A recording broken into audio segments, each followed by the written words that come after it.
You want to learn about quarterbacks? You're going to learn today.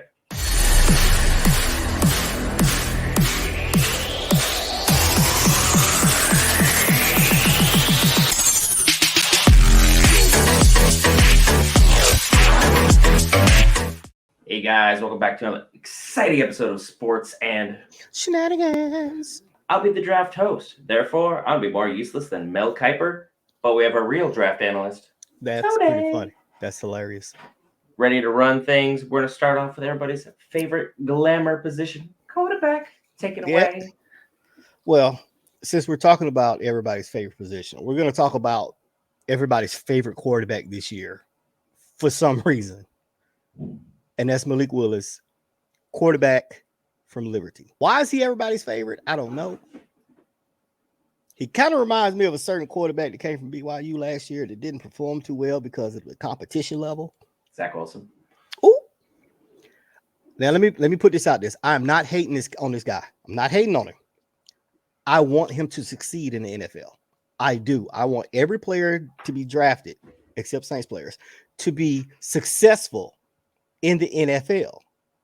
That was their goal. That's their dream. I want them to succeed. But in order for Malik to succeed, he does not need to be drafted as a franchise quarterback right now.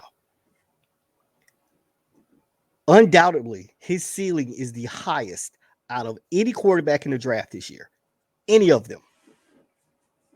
But he also has the biggest downside because of who he played. The best team he played last year was Ole Miss, and he looks like garbage. Let's talk about some of his strengths. He's a tremendous athlete with an elite arm. We know this. He has ability to move outside the pocket, and that's what is needed in today's NFL, a la Aaron Rodgers, a la Russell Wilson, a la Patrick Mahomes. He can make every single NFL throw in the pocket or on the run. The problem is his level of competition. Okay, let's talk about his weaknesses. Again, he is more of a developmental talent in my eyes than Josh Allen was. And you see how long it took Josh Allen to become a good quarterback. End of year 2, start of year 3. But the difference is he landed on a pretty good Buffalo team. Quietly underrated Buffalo. That's not going to happen to Malik especially if you got him predicted going to the Falcons. You might end this kid's career before it starts. I love my squad, but no. Some more of his weaknesses, his accuracy tend to be spotty. He's not the most accurate. His ball placement, kind of iffy. He got to work on that. See, again, this is not first round talent. He misses a lot of easy throws. Again, not first round talent. But I'm not going to harp on his weaknesses too much. Let's talk about what I believe is going to happen. I believe that he can develop into a quarterback a la maybe Kyler Murray level. Better arm. Of course, taller because, bobblehead is small. But he cannot be your day one starter. He needs to literally get drafted by a team and sit behind somebody. Learn the system like Trey Lance. Learn behind Garoppolo, believe it or not. Y'all hate no Garoppolo, but he's great. He needs to sit back and needs to work on his mechanics. He needs to develop into what they think he can be. If you start him day one, I think it's going to do more harm than good. And that's not what I want for him. We don't want Justin Fields 2.0. No. You don't want Jalen Hurts. You want more of a Dak Prescott. Now, let's move on to the next one. One of my favorites. I have a couple favorites, but none of them are first-round picks. Again, no quarterback this year is worth a first-round pick. Let's talk about Kenny Pickett from Pittsburgh. Prototypical quarterback. 6'3", 217, got size. They don't tend to argue about what his upside is in the NFL. They wonder about what he's going to bottom out at. Because at Pittsburgh, the ACC champions, he's been very consistent. He's been what NFL scouts want. But the problem is, if they're looking at him now, is that the best he has? Or can he get better? Is he going to stay a Trent Dilfer? Or is he going to turn into a Dan Marino? Either one is fine in the NFL. But if he's more of a Trent Dilfer, you have to build around him a different way than you would if you had a Joe Montana or Dan Marino or Elway. Different quarterbacks. Because I've heard people go as far as say that he even bottoms out as low as a Ryan Leaf. He's never going to be picked as high, but you don't want to be a Ryan Leaf. Some of his strengths, again, he can make all the NFL throws. He can attack any level on the field. For you people that don't follow, there are different levels to the defense. He can hit all of those. You have 4 levels that you can hit, and he can nail them. He makes the great anticipation throws. He can read a defense very well. He can understand the coverage just popping off. He can audible pretty good. Not the best at audible, but that'll come with time. Not every quarterback is a great quarterback at, calling audibles. Some are, Peyton. Some aren't. Trent Dilfer. I hate Trent. I'm sorry. While he's not as athletic as Malik, he can still move. Most of the quarterbacks in this draft are not your prototypical pocket passers. They all have mobility, all of them, which is rare. But again, they're not first-round talents. Maybe late first round, 25, maybe. 25 should be the earliest. 32 is the most ideal spot I've seen on a lot of draft boards. Right, and I wouldn't be upset if you took Willis at 32, Lions. I'm just saying. Let's talk about his weaknesses real quick. He has tiny hands. My hands are bigger than his. You know what that causes? A lot of fumbles, but as Vic.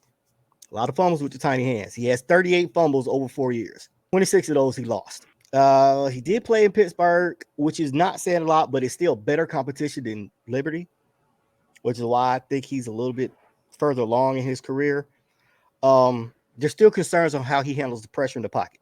He tends to roll out too soon instead of stepping up or dropping back even further. He tends to turn on clock is very quick. Yeah, it needs to add some seconds on there.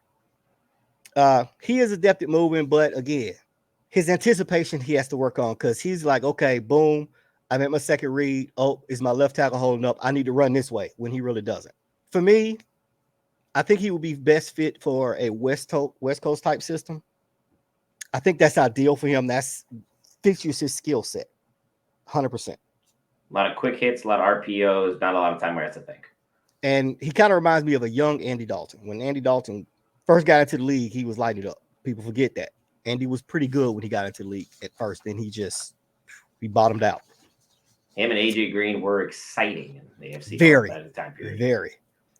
Let's go on to I got to go ahead and say it. My personal favorite. I'm not going to say I want him drafted by my squad before the 3rd round, but if we got him in the 3rd round, I wouldn't be upset. And that's Desmond Ritter from Cincinnati. 6'1", 211. Average, not the ideal height for a quarterback. He's one of the Drew Brees side quarterback and not the Peyton Manning type size. Big Ben, we want a little bit like 6'4". But he's ready. He's an NFL ready quarterback. Can he be day one starter on the right team? Yes, but again, the top teams, they're not NFL ready teams. That's why teams are picking that high. Again, drop back, early second, middle second. I'm fine with him. Great pocket passer. The only problem is he played in Cincinnati. Not a lot of competition. They showed up when they played Bama in the playoffs, and also when they played Georgia the year before when Georgia was missing 80% of their defense, and they still lost. His ball placement and accuracy is a little iffy, but he makes up for it with his ability to read the pocket. So I think that kind of evens out again with the right coach to bring him along. And he also ran a 4.5 in the 40. So he got wheels. Because my ideal landing spot for this guy, Miami. Take him with a 3rd round pick, put him behind Tua. Tua struggles. There you go. And just let him sit there for 2 years, learn the system. You have a solid defense, decent running game. Got some good wide receivers down there too. Tyreek. So he does have a strong foundation, but there is some room for growth. Again, 2nd, 3rd round. He kind of reminds me of Tannehill. Tannehill in Miami was horrible. Tannehill in Tennessee, much better. He had a better system. He had better, weapons. So that's what he's going to need. Let's go on to number 4. Let's go back to the SEC and talk about Matt Corral. 6'2", 212. Again, a lot of short quarterbacks come out this year. I'm saying, what? Before his injury, would you have put Corral? I'd have put him at 2. Okay, thank you. Continue. I'd have put him at 2. But again, and we've had this discussion. Coming off of injury, I think that should hurt your draft stock. I'm sorry. I appreciate you playing in a bowl game because you wanted your team to win. I love that. You put yourself out there. You didn't have to do that, but you got hurt. I'm sorry you got hurt. But again, it's a rookie contract. You can always renegotiate if you overplay. I don't think he'll be ready. Even though the doctor said he is, I don't think he'll be ready year one. Because we all know coming back from injuries is more mental than physical. You could be physically clear, but that mentally is, if that's not right, you're going to be hurt. But I don't think that'll affect his mobility at all, which is one of his strengths. He loves to extend plays. His main weapon is his legs. His arm strength, he can make the throws. His arm strength is not as strong as the ones I mentioned before him. That's why he's a little bit lower, but he can make up for it by he has a whole bunch of pump fakes, shoulder shrugs, eye manipulation.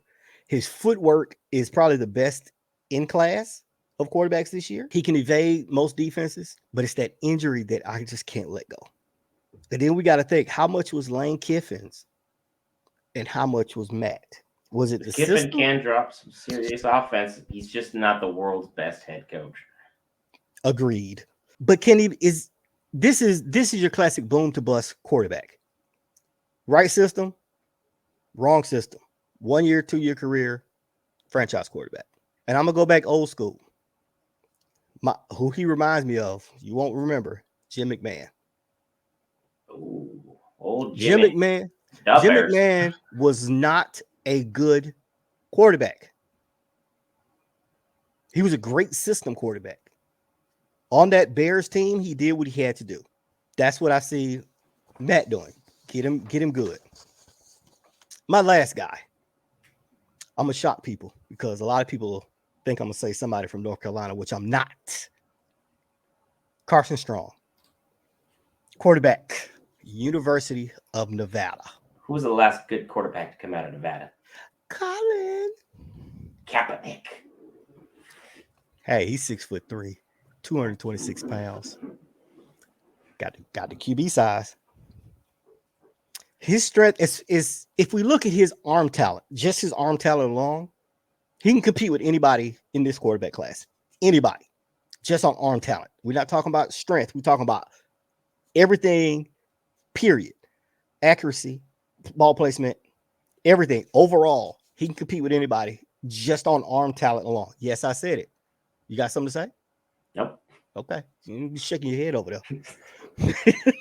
there. He is more of the drop back passer. He can run, but he tends to be more of the pocket guy. Not saying that he won't get out, but he's more of a drop back. I'm going to make my reads. If I got 4 reads, I'm making 4 reads, and then I'm out. I'm going to look from a check down. He's not there. I'm out. He does have the ability to react and make appropriate decisions when you're in the post snap.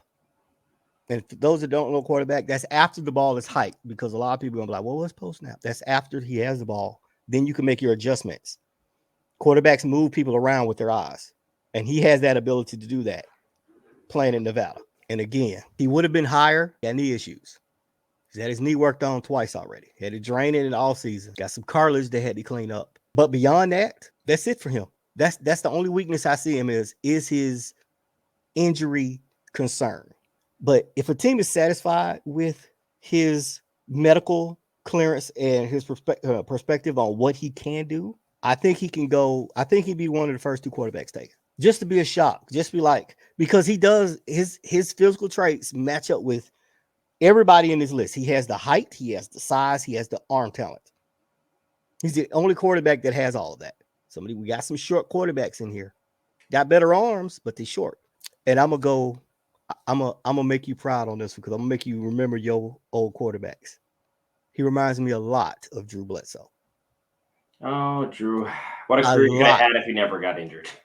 And you being a Patriots fan, know how good Bledsoe was. I was a Washington State Cougar fan. That's how I became a Patriot fan, was Drew Bledsoe. Yeah, I know how good he could have been, but then he got injured. Brady took over. He went to Dallas. He got hurt. Romo took over. It's like there was Bledsoe's career right there. But summed up. So that's my 5 quarterbacks. Sam Howell, who I know y'all was looking for, not top 5. None of them. A lot of Daniel Jones. if not the good parts either. A lot of these other quarterbacks in here, like Caleb Ellerby, reminds me of Zach Wilson. Ellerby is a fantastic last name, though. It is. All right, well, that's all I have to out of all the NFL teams, who do you think really needs a quarterback this year? Who really needs to get one this year? Pittsburgh needs to get one this year. Okay. Seattle needs one because they're not riding with Drew Lock. And a third team, Washington Commanders. Heineke showed flashes, but it's the NFL. You need more than flashes if you want to keep your job and stay safe. He's so inconsistent. Yeah, this has been our NFL czar, Tony. I've just been sitting here as host, just kind of hanging out. If you like what you've seen, be sure to hit that like button. Be sure to hit that subscribe button. Love and appreciate each and any of your all comments down below. You've let me know in a couple of sports baseball videos where I've gotten wrong. I appreciate you. I really do. I appreciate that. Someone's got to keep me humble. Tony's never wrong, though, so good luck with that. That is your Where's Waldo. Find out what he messed up on. Holla! Patriots cheat.